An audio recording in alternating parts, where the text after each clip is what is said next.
right, go ahead, Dad. Talk loud. First is the Roger Blau, and on the reef outside of Whitefish Bay. Got to be unloaded by 2 other boats to get it off the reef. And it has come in here and sat for about a month.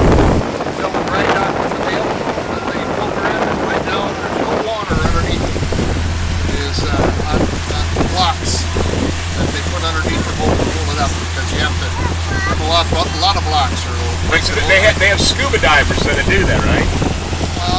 No, they put them in before they get the water. Oh, before they bring the water in, they put the blocks in place, drop it, let the water in. Yeah. And then the boat flows in. Oh, okay.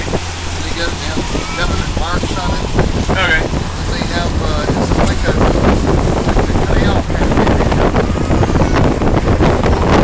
Terry, can you talk? Terry, can you talk to the next boat? That's a pusher tug. That's a pusher. So tell us a little bit about that, Terry. Well, it's pretty smaller than it is long. See it? About 70 foot tall and about 40 foot long. It has an articulated front end to it that pushes and bends into the back of the barge that they push. They're running oil rig barges right now. And these 2 tugs here pushing them.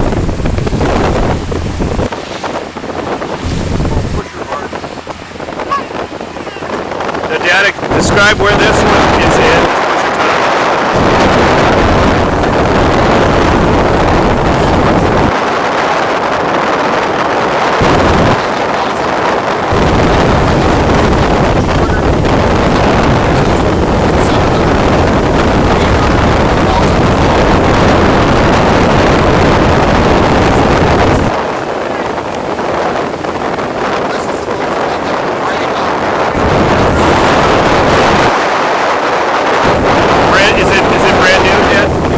What's it going to be used for?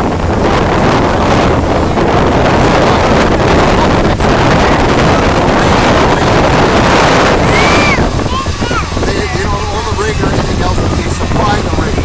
Got it. When's the expected completion date?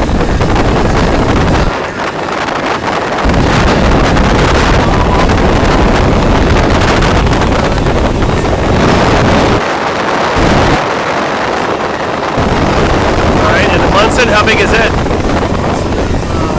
It's in the 600 feet. That's been here all year long. There's a new rule in 2 years. Every boat on the Great Lakes has a scrubber. They've heard that really through diesel oil. And, so they could be updating. It's only one of 2 places on the Great